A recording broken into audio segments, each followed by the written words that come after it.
Y pues el pastor Sergio me pidió si podía compartir hoy Hebreos capítulo 3 y eso es lo que vamos a estudiar el día de hoy, si el Señor lo permite. ¿Oramos por esto? Señor, gracias por tu amor que nos permites acercarnos a ti, Señor. Gracias por tu palabra. Gracias, Señor, por el tiempo que nos regalas para con libertad estudiar, meditar, Señor, en tu palabra, Señor. Y gracias porque no nos dejaste ciegos, no nos dejaste sin dirección, sino te has revelado nuestras vidas. Y gracias, Señor, porque también quieres transformarnos al conocer más de Jesús, al conocer más y profundizar más en lo que Él hizo por nosotros. Señor, ayúdanos a permanecer fieles, a mantenernos fieles a ti, Señor, a recordar que tú nos has llamado a seguirte, Señor, y a perseverar en ese llamado. Te lo pedimos en tu nombre. Amén. Bueno, Hebreos, creo que ya se dieron cuenta si llevas estos capítulos, el 1 y el 2, te has dado cuenta que Hebreos es una carta diferente dentro de las típicas cartas que encontramos en el Nuevo Testamento. No tiene un saludo, no menciona el autor de la carta, porque Hebreos se lee más bien como un sermón en realidad. Si tú lees de principio a fin Hebreos, es como un sermón. De hecho, al final de la carta, el autor de Hebreos llama a su carta una breve exhortación. No tan breve, pero le llama una breve exhortación. Esto es un sermón y se lee de esa forma. Así que el autor de Hebreos escribe este sermón a una comunidad cristiana que, aunque no sabemos muy bien lo que están atravesando, a lo largo de Hebreos entendemos una cosa, que esta comunidad cristiana estaba bajo una fuerte prueba, estaban experimentando sufrimiento. Así que algunos de sus miembros de esta congregación a la que escribe están desanimados, están preocupados, están tensos por las situaciones que están viviendo como cristianos en ese contexto de persecución. Hay otros de esos creyentes de esta comunidad que el desánimo les ha llevado a considerar el abandonar la fe y volver atrás. Algunos de ellos incluso están considerando el volver al judaísmo quizás. Algunos comentaristas creen esto debido al contenido de la carta que hace mucha mención de rituales y parte de la historia de Israel. Entonces, podría ser esto. Algunos de estos miembros también han comprometido la fe y están viviendo de una manera que no honra al Señor. Han dejado de dar testimonio. Así que el propósito de este sermón es exhortarles a la fidelidad. Podrías decir que es uno de los temas principales de este libro. Por eso encontramos muchos pasajes con advertencias muy fuertes. De hecho, algunos de estos pasajes son difíciles de comprender y nos producen algo nos ponen en estado de shock. ¿De verdad dijo eso? ¿En serio dijo eso? Y tienen todo el propósito de causarnos eso, un pequeño cortocircuito si lo quieres ver así. Porque ese es el propósito de una exhortación. El propósito de una exhortación es sacudirnos. A veces el autor de Hebreos nos tira un cubetazo de agua fría en el rostro para sorprendernos, sacudirnos.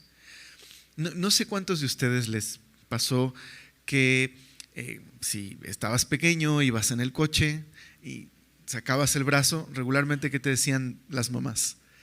Mete el brazo, porque yo conocí a un niño que pasó un carro y le arrancó el brazo. Y probablemente eso nunca ha sucedido, quizás por ahí a lo mejor pasó alguna vez, pero es probable que nunca haya sucedido. Pero ¿en qué sentido esa exhortación tiene el propósito de decir algo muy fuerte y causarte un shock? ¿Para qué? Metes el brazo, ¿ok? Entonces el autor de Hebreos llega al grado de sugerir que es posible que haya creyentes que estén a punto de abandonar la fe. Son esos pasajes complicados con los que luchamos cuando vemos al autor sugerir esas cosas. Pero una vez más, necesitamos recordar que él está escribiendo a una comunidad de creyentes para exhortarles, animarles y recordarles que Jesús es lo más importante. Y que sí, no deberían coquetear con la idea de volver atrás. Porque si Jesús es quien es realmente, dejar a Jesús es dejar la fuente de vida. Entonces, el capítulo 3 que vamos a examinar el día de hoy comienza una nueva sección dentro de todas estas exhortaciones que hace el autor de Hebreos, en donde él ya comparó a Jesús con los ángeles, en este pasaje que describe la entrega de la ley en el monte Sinaí. Ahora el autor de Hebreos va a comparar a Jesús con Moisés y la construcción del tabernáculo, en el capítulo 3 y 4. Nosotros nada más vamos a ver el 3. Entonces el trasfondo de esta historia que vamos a leer el día de hoy, el trasfondo es la historia de cómo Israel fue rescatado del desierto y estuvieron 40 años vagando en el desierto, y algunos, por no decir en realidad muchos, no entraron a la tierra prometida por un corazón incrédulo. Y esa es la base de la exhortación del capítulo 3 y 4. Entonces, ¿me acompañas ahí? Capítulo 3.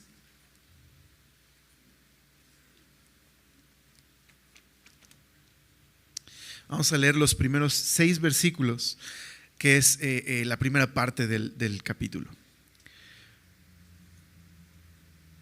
Dice: por tanto, hermanos santos, participantes del llamamiento celestial, considerad al apóstol y sumo sacerdote de nuestra profesión, Cristo Jesús, el cual es fiel al que le constituyó, como también lo fue Moisés en toda la casa de Dios.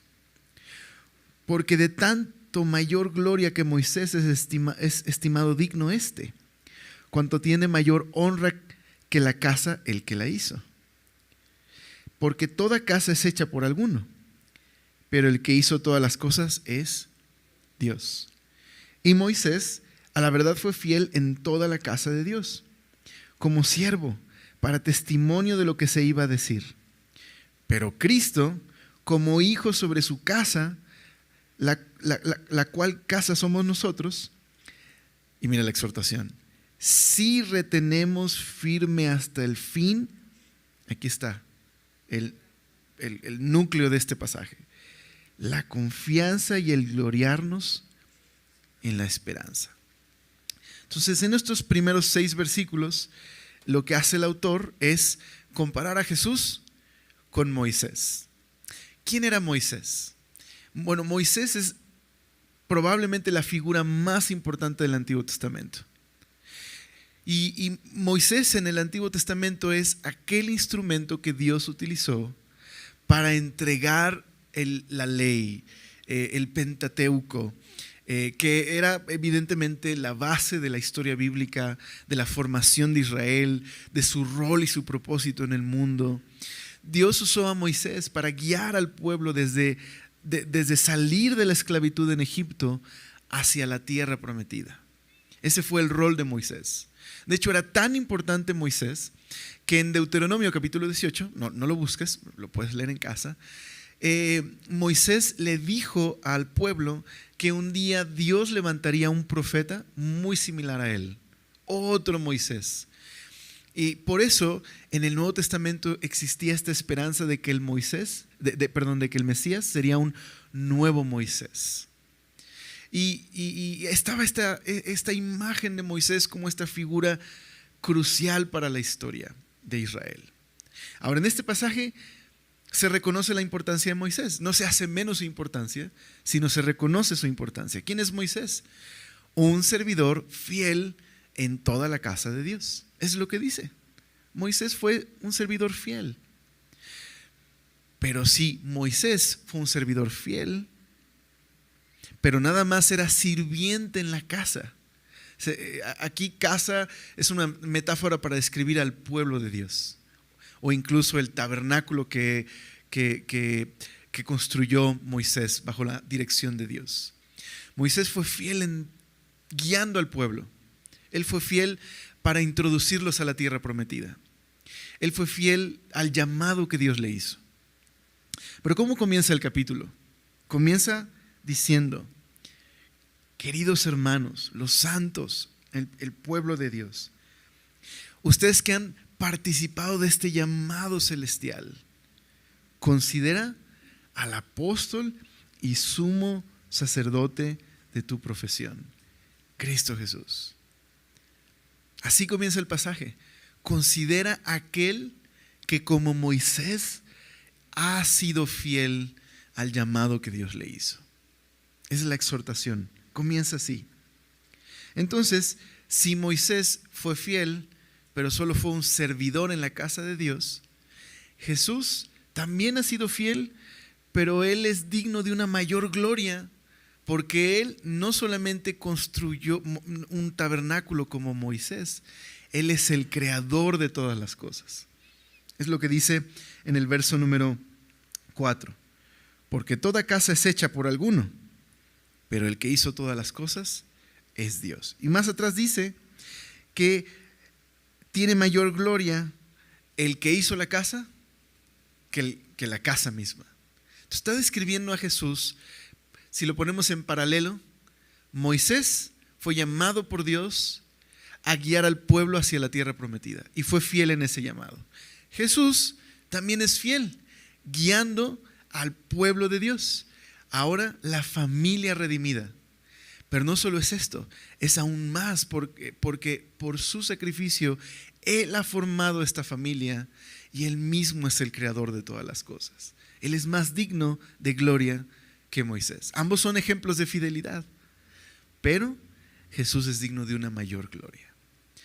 Así que estos primeros 6 versículos tienen ese propósito: exaltar a Jesús, no hacer menos a Moisés, sino de hecho decir, si Moisés fue tan increíble y es una figura tan importante y Dios lo usó de una manera tan especial, pues Jesús más.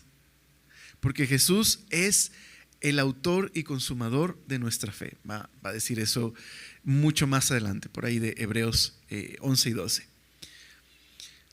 ¿Por qué comienza mostrando a estas dos figuras importantes y la superioridad de Jesús? Porque aquí viene la exhortación. Hay una palabra aquí clave que aparece en el verso 1. Dice que Jesús es el apóstol, el mensajero, y el sumo sacerdote de nuestra profesión. Aquí la palabra profesión describe una confesión pública. En nuestra cultura, cuando hablamos de confesar algo, regularmente hablamos de confesar algo malo que hicimos, ¿no? Alguien que confiesa algo está descubriendo un secreto, algo que hizo. Pero en el tiempo de Pablo, confesar algo era una declaración pública de algo que tú creías. Entonces, lo que está diciendo el autor de Hebreos es: Jesús, aquel que es superior a Moisés, es aquel que nosotros hemos confesado públicamente como cristianos, que es nuestro Salvador, que es el sumo sacerdote, que es el apóstol enviado por Dios. Nosotros lo hemos confesado públicamente. Por lo tanto, los hijos de Dios, los creyentes, no solo son los que confiesan públicamente quién es Jesús, sino los que retienen esta confesión que han hecho. Mira lo que dice una vez más el verso número 6. Pero Cristo, como hijo, no como sirviente, sino como hijo sobre su casa, la que Él ha construido, dice, la cual somos nosotros, si retenemos firme hasta el fin, gracias, la confianza y el gloriarnos en la esperanza. Aquí está la clave. Para el autor de Hebreos, los hijos de Dios no solamente son los que han puesto su fe en Jesús, sino los que retienen esta fe hasta el final. Toda la exhortación de este capítulo tiene que ver con una exhortación a perseverar en la fe. Así que 6 versículos en los que el autor de Hebreos compara a Jesús con la figura más importante para el judaísmo, Moisés, una figura muy importante en la historia bíblica. Bueno, Jesús es más importante que Moisés, porque Él es el creador, Él es el que a través de su muerte y sacrificio ha formado una nueva familia redimida, y quien también nos está guiando como Moisés guió al pueblo, no a la tierra prometida, sino hacia la nueva creación. Jesús es fiel y Él es aquel que hemos confesado como nuestro Salvador.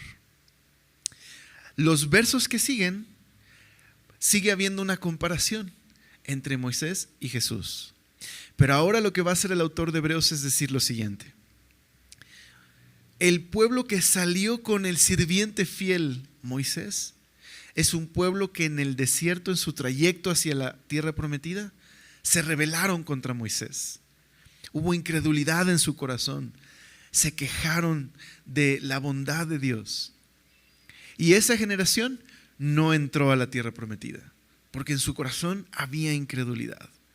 Se rebelaron. Si eso sucedió en el tiempo de Moisés, ¿qué esperamos si nos rebelamos contra aquel que es superior a Moisés y también nos está guiando el día de hoy? Si ellos se apartaron de la gracia que recibieron, nosotros tenemos que tener cuidado de revelarnos a aquel que es mucho más importante que Moisés. Esta es la lógica de este capítulo. Entonces, mira, vamos a leer ahora del verso 7 en adelante. Por lo cual, o sea, en conclusión, Jesús es superior a Moisés, los dos son fieles sobre la casa de Dios. Por lo cual, como dice el Espíritu Santo, si oyeres hoy su voz, no endurezcáis vuestros corazones como en la provocación, en el día de la tentación en el desierto, donde me tentaron vuestros padres, me probaron y vieron mis obras 40 años, a causa de lo cual me disgusté contra esa generación. Y dije, siempre andan vagando en su corazón y no han conocido mis caminos. Por tanto juré en mi ira, no entrarán en mi reposo. Mirad, hermanos, que no haya en ninguno de vosotros corazón malo de incredulidad para apartarse del Dios vivo. Antes, exhortaos los unos a los otros cada día, entre tanto que se dice hoy, para que ninguno de vosotros se endurezca por el engaño del pecado. Porque somos hechos participantes de Cristo, con tal que retengamos, una vez más aparece esta idea, ¿verdad?, de retener, perseverar, con tal de que retengamos firme hasta el fin nuestra confianza del principio. En tanto que se dice, si oyeres hoy su voz, no endurezcáis vuestros corazones como en la provocación.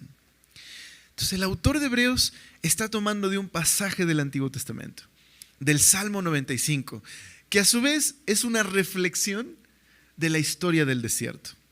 Salmo del 95 es una celebración. Ahora vamos a ir en un momento más a leer el Salmo 95. Es una celebración de la gracia y la bondad de Dios. Pero termina con una advertencia en la que Dios está advirtiendo a través de ese salmo: hey, ten cuidado, porque hubo quienes conocieron del Señor, vieron sus obras, vieron su bondad, pero en su corazón en realidad rechazaron la bondad y la gracia de Dios. Y pusieron sus ojos atrás, miraron hacia atrás y se perdieron de esa ventana de oportunidad de disfrutar de su gracia, porque su corazón era malo e incrédulo. Es una exhortación muy fuerte. Como les decía, el autor de Hebreos a veces sugiere cosas que son difíciles de escuchar. ¿Está sugiriendo que los cristianos pierden su salvación? Bueno, la respuesta es no. No está sugiriendo eso. Pero sí está sugiriendo que puede haber una falsa confianza en Dios. Recuerda que le está escribiendo a creyentes. De hecho, el capítulo 3 dice a los santos, ¿verdad? Aquellos que han participado de Cristo. Entonces, él está escribiendo a creyentes. No está sugiriendo que los creyentes están en peligro de perder su salvación. Pero sí está sugiriendo que puede haber dentro de la comunidad de creyentes quienes en realidad no confían en Dios, quienes en realidad su corazón es un corazón engañado por el pecado. Eso sí lo está sugiriendo. Y es una advertencia fuerte, igual que el hijo, mete la mano porque si no, la puedes perder.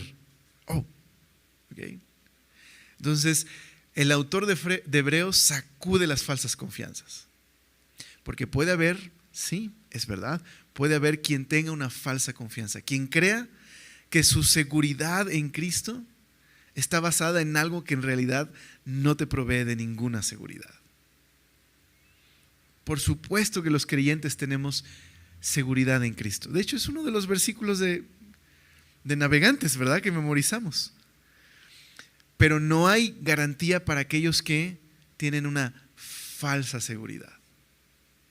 Entonces, creo que el autor de Hebreos tiene dos propósitos con estas advertencias. Una, sacudir a los creyentes para que puedan poner su esperanza completamente en el Señor y afirmar sus pasos, animarse a no volver atrás, pero también para hacer despertar a aquellos que su confianza está puesta en el lugar incorrecto y puedan entonces verdaderamente poner sus ojos en Cristo. Creo que ese es el propósito del autor de Hebreos. Entonces, ¿qué te parece si vamos al Salmo 95 y lo leemos? Creo que aquí hay un tip de interpretación bíblica. Siempre que haya una cita del Antiguo Testamento en el Nuevo, no la dejes pasar. Es una manera en la que el autor te está diciendo: mi querido lector, vaya por favor usted y lea el libro de Números o el libro de Éxodo o esta historia, medite en ella, considérala y regrese por favor a este pasaje. Regularmente, ¿qué hacemos con esas citas? Pues no las leemos, ¿verdad? O las leemos nada más fuera de contexto, ¿verdad? Nada más leemos la cita sin leer el contexto. Entonces vamos al Salmo 95 y vamos a leer esa porción.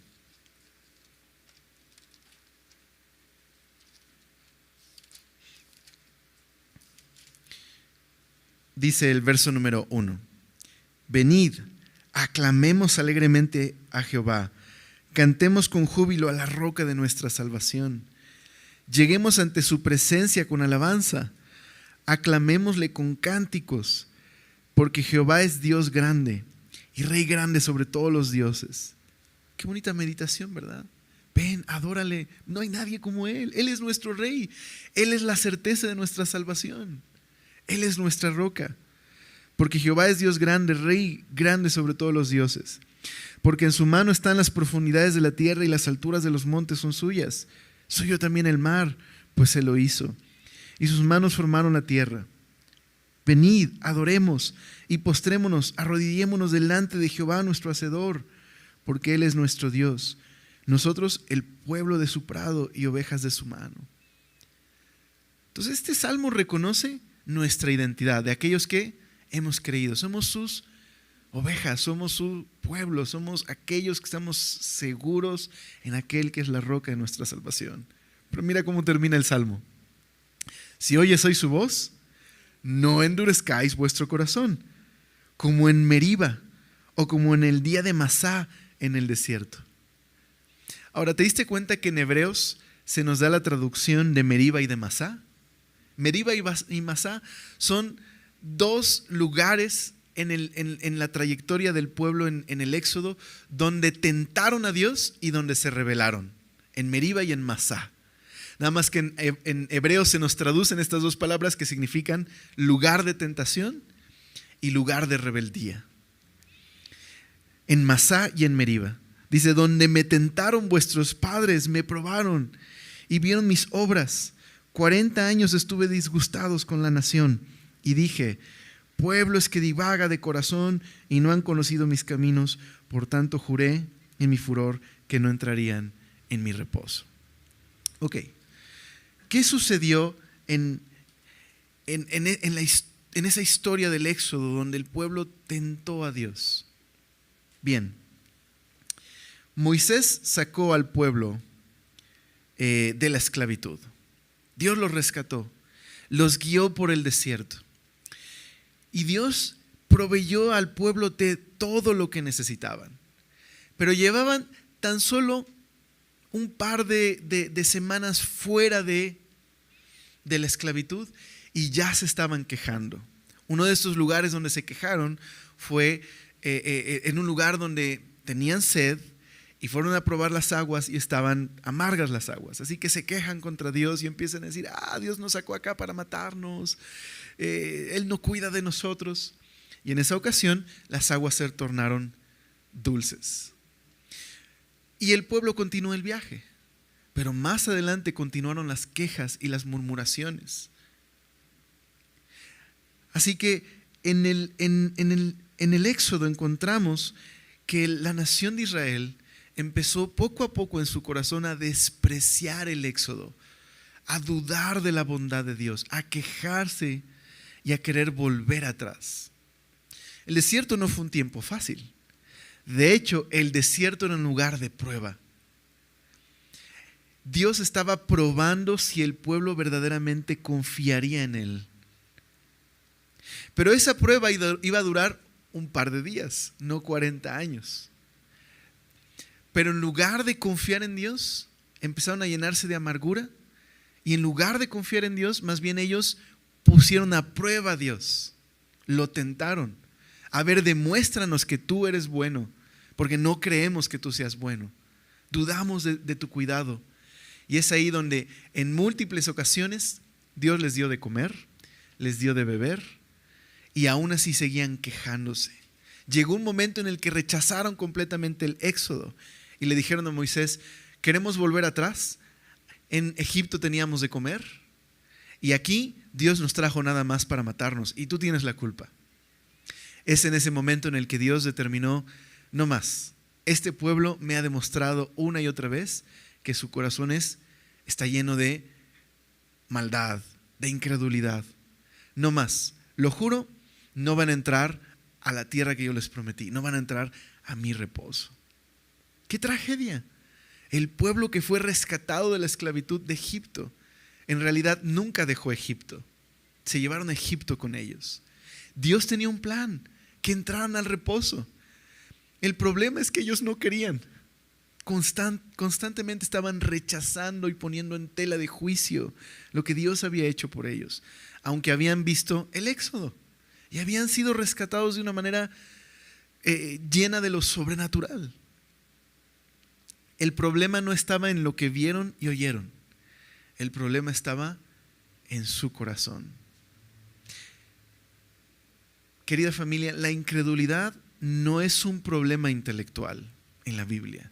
La incredulidad es un problema del corazón. Es una disposición de la voluntad a no creer, a rebelarse en contra de aquello que Dios ha mostrado, manifestado, su amor, su bondad. Ese era el problema. De hecho, la exhortación está ahí. Dice en el verso número 12. Aquí está la exhortación a la comunidad de los hebreos. Mirad, hermanos. Mira, si Moisés, que es tan importante, guió al pueblo en el desierto y su generación no entró a la tierra prometida porque había un corazón incrédulo, ustedes también, le está diciendo a la comunidad de los hebreos, ustedes también están siendo guiados por una especie de desierto. Es decir, están en un tiempo donde están aprendiendo a confiar en Dios en medio de la prueba. Pero el que los está guiando no es Moisés. El que los está guiando es el apóstol y sumo sacerdote de nuestra profesión. Es aquel que es mayor porque Él es el que hizo la casa. Él es el dueño. Él es el creador. Y Él es el que a través de su muerte los ha rescatado. Él los está guiando, no a la tierra prometida, a la nueva creación, al reposo. Miren, hermanos, el ejemplo de aquellos que no entraron. ¿Por qué? Dice, por su incredulidad. Entonces, mirad, hermanos, que no haya en ninguno de vosotros corazón malo de incredulidad para apartarse del Dios vivo. Más bien exhórtense unos a otros. ¿Para qué? Para que entre tanto se dice hoy, ninguno endurezca su corazón por el engaño del pecado. El hecho de que diga hoy está hablando de una ventana de oportunidad. O sea, Israel tuvo una ventana de oportunidad, esa generación en la que vieron el amor, la gracia, la bondad del Señor, pero llegó un punto de no retorno porque endurecieron sus corazones. Así que está diciendo, no des por hecho la gracia de Dios, no la tengas en vano, sino más bien apréciala. No les está diciendo eso otra vez para asustarles, porque Dios les va a cerrar la puerta, sino más bien, no ignores lo bueno que ha sido Dios contigo, no des por hecho su gracia. Ten cuidado del estado de tu corazón. Entonces al final del verso 14 al 19 lo vamos a volver a leer. Dice, ¿por qué deberíamos valorar más su gracia? Porque tú y yo somos hechos participantes de Cristo. Somos sus compañeros. Hemos entrado en una relación con Él por medio de la fe. Nos ha hecho sus amigos, nos ha hecho su familia, nos ha hecho sus compañeros. Se ha establecido un pacto por medio del sacrificio de Jesús y todos hemos participado de su amor y su gracia. Pero, una vez más, dice el autor de Hebreos, con tal que retengamos firmes hasta el fin nuestra confianza del principio. Entonces, es como si el autor de Hebreos estuviera viendo a los cristianos desde dos momentos. No solamente es un cristiano aquel que profesa fe en Cristo, sino aquel que retiene su profesión hasta el final. No es la fidelidad lo que nos hace participar de Cristo, ojo, pero es la fidelidad lo que demuestra que hemos participado de esa gracia. ¿Me explico? No solamente es aquel que un día confesó a Jesús, sino aquel que ha retenido esa confesión a lo largo de su vida, que ha dado evidencia, testimonio de, claro, es un cristiano. No ha ganado su posición con Cristo por la fe, por la fidelidad, pero su fidelidad manifiesta que es un hijo. Al ratito vamos a hablar de cómo los hijos pueden tener momentos de duda, momentos difíciles, momentos de oscuridad en su vida, pero permanecen al final porque son hijos. Es el hecho de que son hijos lo que muestra que perseveran. ¿Okay? Pero otra vez, el autor de Hebreos no quiere que dudes de tu salvación, pero quiere que dudes si tienes puesta tu fe en algo que no te da garantías. Eso sí. Dice en la reflexión del verso 15, entre tanto que se dice, si hoy oyeres su voz, no endurezcáis vuestros corazones como en la provocación. Mira, porque ¿quiénes fueron los que habiendo oído lo provocaron? ¿No fueron todos los que salieron de Egipto por mano de Moisés? ¿Y con quiénes estuvo él disgustado 40 años? ¿No fue con los que pecaron, cuyos cuerpos cayeron en el desierto, y a quienes juró que no entrarían en su reposo, sino aquellos que desobedecieron? Ok, ¿cuál es la conclusión de la pregunta retórica que está haciendo el autor de Hebreos? Y vemos que no pudieron entrar. ¿Por qué? A causa de su incredulidad. Bueno, el siguiente capítulo que verán primero Dios con su pastor, se explora más este tema de la incredulidad, de por qué esta generación no entró. Pero aquí el autor ya nos está dando una idea. El problema fue que a pesar de lo que vieron y oyeron, en realidad nunca confiaron en Dios. ¿Cómo sabemos? Porque a cada oportunidad que tenían, se quejaban, se llenaban de amargura, murmuraban y querían volver atrás, constantemente. Eso mostró el estado de su corazón. ¿Me explico? No estamos hablando de creyentes que dudaron en algún momento. Estamos hablando de que esa generación en realidad nunca creyó en Dios, a pesar de lo que vio. Estaban asombrados, pero en sus corazones nunca hubo en verdad confianza en Dios. Por eso, el autor de Hebreos también está citando otro pasaje en Números. Está hablando de lo que sucedió en el desierto. El libro de Números es muy triste, porque en cuanto la nación de Israel sale del monte Sinaí, cuando salen de Egipto, llegan al monte Sinaí, están 1 año y medio más o menos ahí. En cuanto salen del monte Sinaí y continúan el viaje hacia la tierra prometida, casi todo el libro de Números está lleno de muerte y maldición, porque el pueblo constantemente está rebelde, desconfiando, rechazando el éxodo. Así que llega un momento en el libro de Números cuando completamente rechazan al Señor. En el libro de Números, en el verso 14, del 2 al 4, no nos da tiempo de leer todo el pasaje, pero por favor puedes leerlo en casa. Pero es el pasaje donde ya llegaron a la tierra prometida. Pero antes de entrar van a mandar espías para reconocer la tierra. Y entonces llegan diciendo, no puede ser, Dios nos engañó, la tierra está llena de gigantes, no podemos entrar, vamos a morir si entramos ahí. Excepto 2 espías, Josué y Caleb, dicen, no, para nada. Hey, no se desanimen. ¿No se acuerdan cómo Dios nos ha cuidado todo el desierto? Él nos va a dar la victoria, pues Él es el que nos ha dado esta tierra. No, Dios nos engañó, Moisés, tú tienes la culpa, te vamos a matar y vamos a regresar a Egipto. Es lo que sucede. Entonces déjame leerte Números 14, verso 2 al 4 en la NTV. Sus voces se elevaron en gran protesta contra Moisés y Aarón. Si tan solo hubiéramos muerto en Egipto o incluso aquí en el desierto, se quejaban. ¿Por qué el Señor nos está llevando a esta tierra solo para que muramos en batalla? A nuestras esposas y a nuestros hijos se llevarán como botín. ¿No sería mejor volvernos a Egipto? Entonces conspiraron entre ellos, escojamos a un nuevo líder y regresemos a Egipto. Esto es una queja de varias quejas a lo largo de todo este tiempo en el que se ha descubierto el estado de su corazón. Hay maldad en su corazón. Es el asunto. No es que están dudando, es que hay maldad en su corazón. Están rechazando completamente lo que Dios hizo por ellos. No quieren una relación con Dios, están rechazando el pacto, están decidiendo volver atrás. Y es por eso que dice el verso 21 y 23 de esa misma porción en Números, que es lo que cita el Salmo 95. Pero tan cierto como yo vivo y tan cierto como que la tierra está llena de la gloria del Señor, ni uno solo de este pueblo entrará jamás en esa tierra. Todos vieron mi gloriosa presencia y las señales que realicé tanto en Egipto como en el desierto.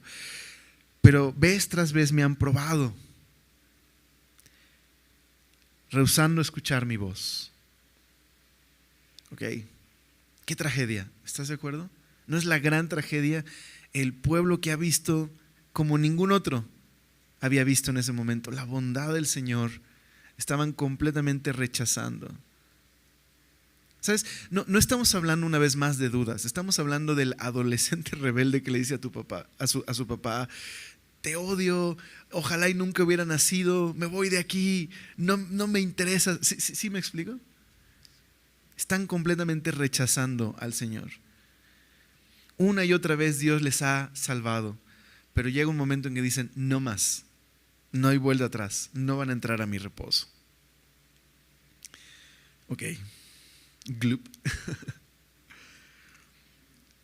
El autor de Hebreos nos recuerda que el pueblo que se rebeló contra Moisés en el desierto perdió su oportunidad de entrar al reposo en la tierra prometida. Aquí está la advertencia del pasaje del capítulo 3. Si Jesús es superior a Moisés, ¿qué sucederá si nos rebelamos con un corazón malo contra Él? Así que la advertencia es, querida familia, no nos rebelemos como lo hizo Israel en el desierto. No perdamos de vista su gracia. Este es el desafío.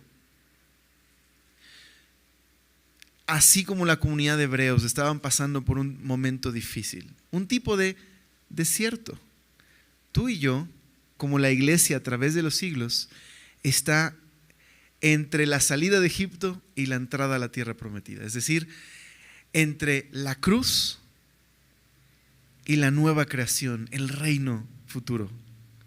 Ya hemos sido rescatados del pecado, ya hemos visto su gracia, ya hemos sido librados de la esclavitud. Pero estamos en un tiempo que llamaríamos un tiempo de ya, pero todavía no. Ya hemos recibido su gracia y su amor, pero todavía no hemos entrado a ese reino futuro prometido. Así que también estamos en un tiempo donde nuestra fidelidad es puesta a prueba.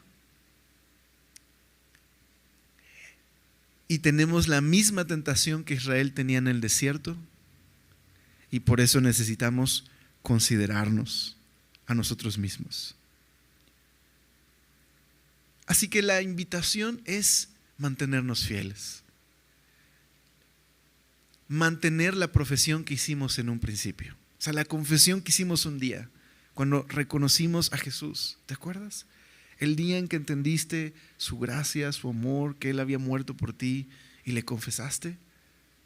El día que confesaste públicamente, sí, quiero seguir a Jesús, quiero responder a su amor y a su invitación de gracia.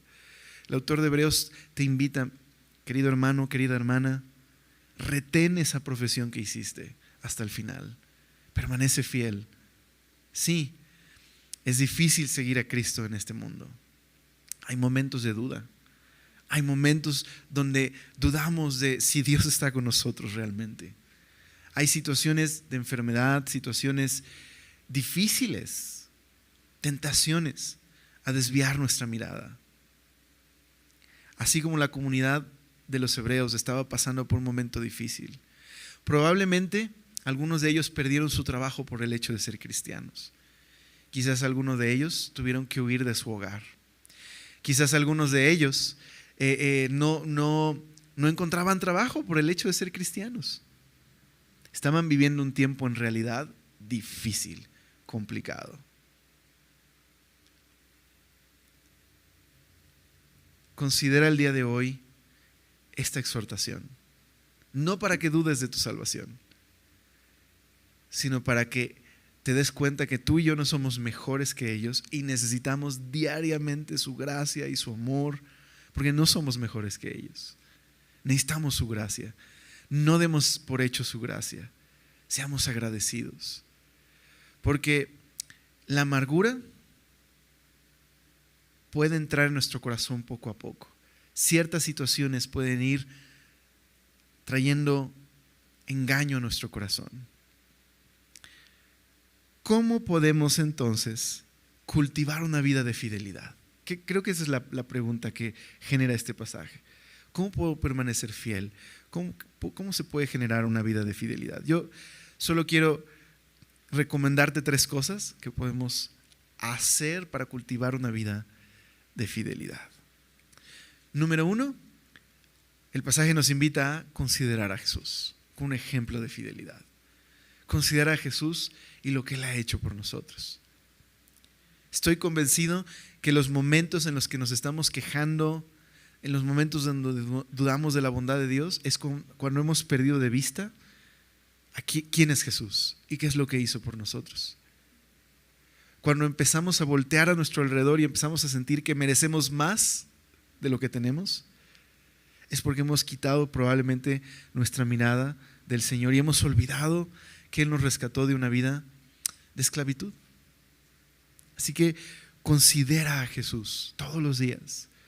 Consideremos su amor, consideremos que Él fue fiel. ¿Qué puede darnos más ánimo en esta vida para enfrentar el dolor y el sufrimiento? Que saber que en el corazón de nuestra profesión es que Dios se humilló por nosotros en Cristo. Que Él ha llevado nuestro dolor y nuestra vergüenza y nuestro pecado. ¿Qué puede dar más ánimo que eso? Considera a Jesús. Considera su amor por ti. De hecho, en el capítulo 12, así va a terminar la exhortación de Hebreos.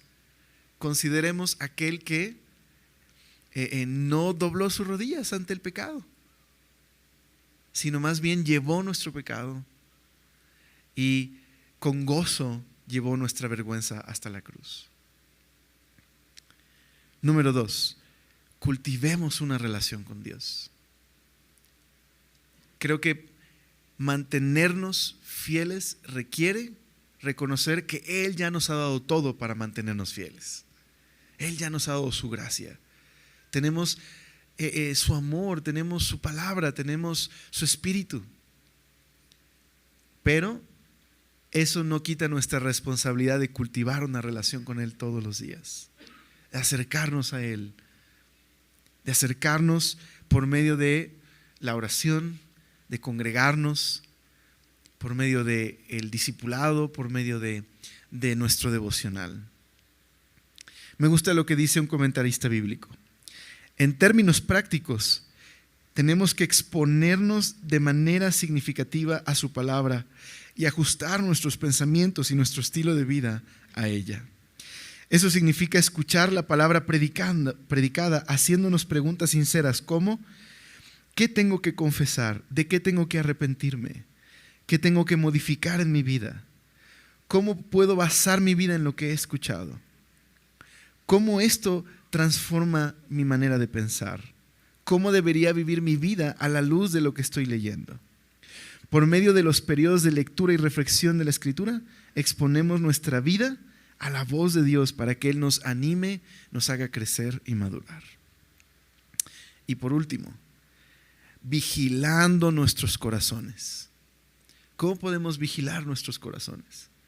Bueno, el autor de Hebreos dice ahí, lo leímos: hey, tengan cuidado y exhortémonos unos a otros para que no seamos engañados por el pecado. Vigilar nuestros corazones significa darnos cuenta de lo peligroso que es el engaño del pecado, la seducción del pecado. No dar por hecho que no nos puede suceder sería un buen lugar donde empezar. Reconocer que nuestro corazón necesita ser examinado todos los días, porque en el momento en que dejamos de examinar el estado de nuestro corazón, estamos rumbo a un corazón que se va endureciendo. Por eso necesitamos congregarnos. Por eso necesitamos discipularnos y exponernos a grupos donde podamos rendir cuentas. Por eso necesitamos ser pastoreados. Necesitamos vigilar el estado de nuestro corazón. Un creyente que no se expone constantemente a la comunión es un creyente que está en peligro de endurecer su corazón. Déjame terminar entonces con la celebración de la Cena del Señor. Quiero leerte lo que un rapero, Timothy Brindle, dijo en una de sus canciones llamada El Desierto. Señor, tu sangre se derramó y tu pan de comunión nos está alimentando en este desierto. En nuestros sufrimientos, sálvanos de las quejas, danos a Cristo. Corramos hacia Él en lugar de a otras cosas. Muchos no aguantaron el calor y salieron, dejaron la fe y huyeron. Pensamos que eran cristianos. A través de nuestra unión con Cristo, estamos siendo formados como Él es. ¿Oramos? Señor, gracias porque tú nos invitas el día de hoy, Señor, a considerar que nuestra esperanza, si es verdadera, solo puede estar puesta en ti, Señor, en ninguna otra cosa más que en ti. Gracias porque tú nos das certeza, pero ayúdanos a que esa certeza no nos lleve a una vida en la que, Señor, no estamos buscando ser fieles a ti, Señor. Ayúdanos a que tu gracia produzca en nosotros una vida de fidelidad, de constancia y de amor. Gracias, Señor, porque no es que tengamos que ganarnos tu amor, sino por tu amor ayúdanos a ser fieles, Señor. Ayúdanos a vigilar nuestros corazones. Ayúdanos a escuchar la advertencia. Ayúdanos a exhortarnos mutuamente. Ayúdanos, Señor, a estar atentos todos los días. Y ayúdanos a cultivar una relación contigo. Y, Señor, hoy, mientras participamos de la cena, ayúdanos, por favor, a recordar lo que tú hiciste por nosotros y no dar por hecho tu gracia, sino valorar tu gracia y caminar agradecidos todos los días por lo que has hecho.